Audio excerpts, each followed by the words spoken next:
Good morning class. Shri Deepchand Chaudhary Mahavidyalaya से मैं आज आपके सामने बीए थर्ड सेमेस्टर का आज जो हमारा टॉपिक है वो है एटीट्यूड। आज हम एटीट्यूड और एटीट्यूड के नेचर को समझने वाले हैं।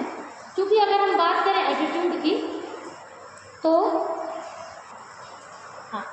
देखिए एटीट्यूड सिंपल से मीनिंग में मैं आपको समझाना चाहूँगी।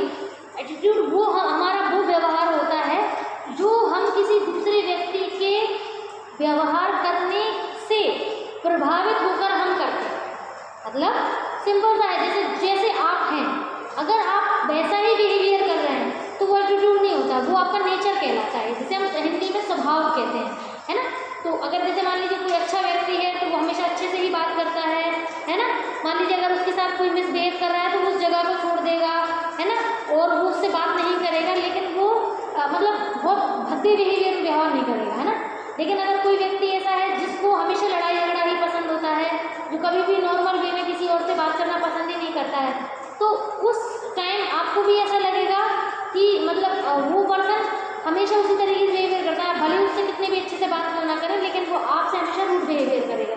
आपसे क्या वो सबसे ऐसा करता है। इसका मतलब अगर कोई व्यक्ति अपनी मर्जी से कोई बिहेवियर को प्रेजेंट करता है तो वो उसका जो बिहेवियर होता है उसको हम नेचर में डालते हैं, यानी कि हम उसका स्वभाव कह सकते हैं। लेकिन अगर मान लीजिए कोई व्यक्ति जैसा है वो वैसा व्यवहार नहीं कर रहा है, वो कैसा व्यवहार कर रहा है, वो वैसा कर रहा है जैसे सामने वाले ने उसके साथ किया। सिंपल सी बात है, अगर कोई अच्छा व्यक्ति है उसके साथ अगर कोई व्यक्ति बार बार गलत व्यवहार करता है तो उस व्यक्ति को मजबूरन उस व्यक्ति से बैडली बिहेवियर करना पड़े, है ना, क्योंकि सामने वाला व्यक्ति हमेशा उससे बैड बिहेवियर करता है, तो उसकी वजह से उस व्यक्ति को मजबूर होना पड़ रहा है उसको वैसा ही बिहेवियर रिटर्न करने के लिए। तो इस बिहेवियर को हम एटीट्यूड कहते हैं। और अगर मान लीजिए वो व्यक्ति सामने वाला कितना भी भद्दा बिहेवियर करे, लेकिन जो पहला व्यक्ति है जिसकी हम बात कर रहे हैं वो हमेशा वैसे ही बात करता है, वैसे ही बिहेवियर करता है जैसा भी खुद है, तो इसका मतलब क्या हुआ, इसका मतलब ये है कि उसका जो खुद का नेचर है वो उसके अकॉर्डिंग काम कर रहा है। ठीक है, तो ये आपका इसमें मैंने आपको डिफाइन किया है। अगर मैं आपको इसमें एग्जाम्पल के थ्रू डिफाइन करूँ तो देखिए सिंपल सा है। जैसे मान लीजिए आप हैं, आपके सामने कोई पर्सन है जिसको आप मतलब जानते हैं अच्छे से, और वो आपके सामने से जब आपने निकला तो आप, क्योंकि आपका नेचर बहुत ही काम क्वाइट है, आप बहुत ही एक तरीके से बहुत ही पॉजिटिवली बिहेवियर करते हैं दूसरों के साथ, तो जब वो आपके सामने से निकला तो आपने बहुत ही अच्छे से उसके साथ बिहेव किया, आपने हेलो बोला उसको, लेकिन उसने आपको इग्नोर किया और वो आगे चला। अब आपने उस टाइम तो मान लीजिए ऐसा सोच लिया कि हो सकता है उसका ध्यान कहीं और हो, उसने मेरी तरफ मतलब ध्यान ही ना हो उसका। सेकेंड टाइम भी सामने वाला पर्सन आपके सामने से निकला, आपने उसको बहुत ही पोलाइटली हेलो बोला, लेकिन उस टाइम भी उसने बहुत ही रूडली सीधा आपके सामने से निकला, उसने आपको कोई रिस्पॉन्स नहीं दिया। अब उस टाइम हो सकता है आप सोच लें कि हो सकता है वो परेशान हो, है ना, हो सकता है उसका मन खराब हो, कोई रीज़न हो उसकी लाइफ में जिस वजह से वो आपको सही से रिस्पॉन्स नहीं दे पाए।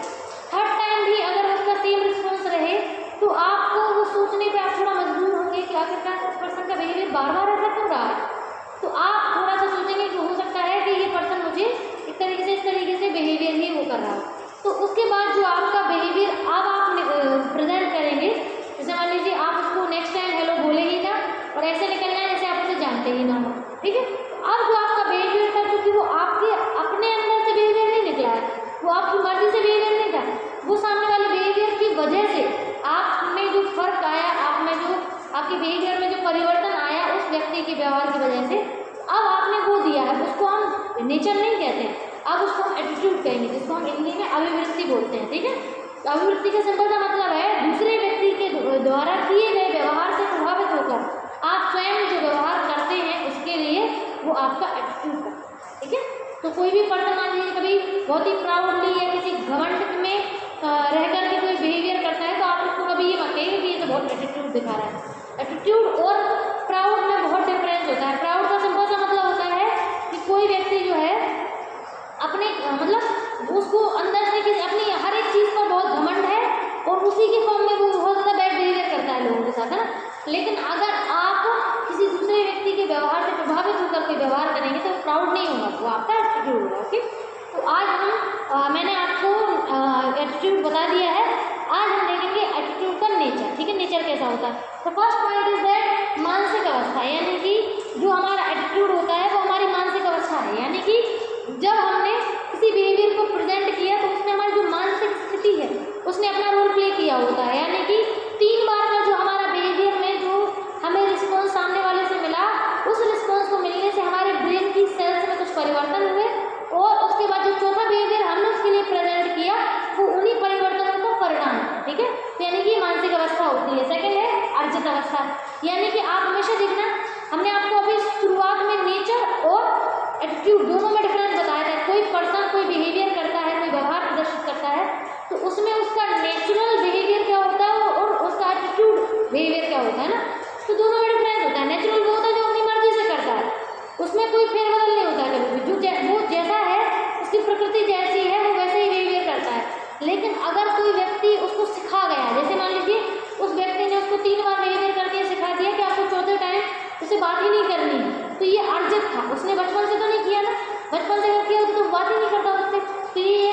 अर्जित होता है, अर्जित मतलब होता है कि लोगों के द्वारा सीखे जाने के बाद जो बिहेवियर करते हैं वो हमारा एटीट्यूड होता है। नेक्स्ट पॉइंट है स्थायी परंतु परिवर्तनशील, यानी कि लोग हमें जो बिहेवियर सिखा रहे हैं करने के लिए, लोग हमें बता रहे हैं कि हमें इस तरीके से बिहेवियर करना है ना, मतलब उनके बिहेवियर से परिवर्तन कौन कर रहा है, एक तरीके से हमारे बिहेवियर में परिवर्तन तो आ ही गया है कि हमारा बिहेवियर ही परिवर्तित हो चुका है, उनके लिए परिवर्तनशील है। अब अगर हम बात करें स्थायी की, तो स्थायी का मतलब है कि अब हम आगे जितनी बार भी उस व्यक्ति से टकराएंगे तो हमारा बिहेवियर वैसा ही रहेगा। मान लीजिए अगर उस व्यक्ति ने आगे चल के अपनी गलती मान ली, उसने हमसे बहुत अच्छे से सॉरी बोला और उसने अपनी गलती मानते हुए हमसे कहा कि आगे से ऐसा नहीं होगा, तो हमारे व्यवहार में फिर वो स्थायी नहीं रहेगा, फिर हमारे व्यवहार में फिर परिवर्तन आएगा और हम अपने व्यवहार को फिर बदलेंगे। ठीक है, इसीलिए कहा कि स्थायी और परिवर्तनशील। अब अगर हम बात करें घटक की, तो अभिवृत्ति के 3 घटक हैं यहाँ पर, संज्ञानात्मक, भावनात्मक और व्यवहारात्मक। 3 तरीके से हम अपने एटीट्यूड में चेंजेस करते हैं।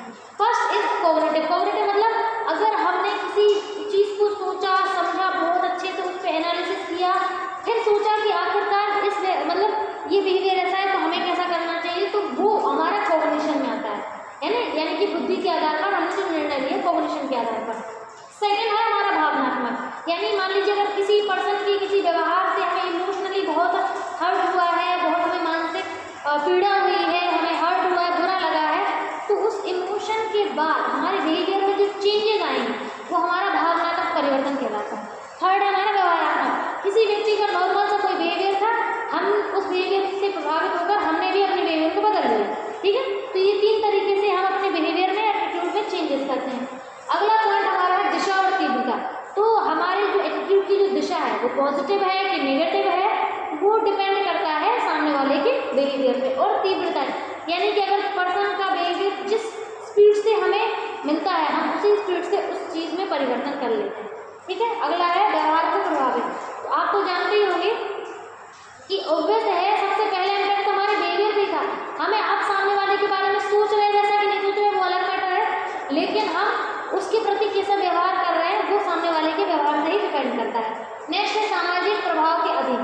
अब समाज में चूंकि हम रहते हैं, समाज के लोगों के साथ हम पूरा उठना बैठना हमारा होता है, तो उनसे ही प्रभावित होकर हमारा ये बिहेवियर निकलता है। लास्ट है अपन योग। अगर हम चाहें तो हम अपने एटीट्यूड को मेजर कर सकते हैं, उसमें साइकोलॉजी में इससे रिलेटेड बहुत सारे टेस्ट हैं, कुछ क्वेश्चन फॉर्म में है, कुछ हमारे टूल फॉर्म में है जिसको हम प्रैक्टिकली यूज़ करते हैं। ठीक है, अगर कोई डाउट हो तो बता दीजिएगा। Thank you.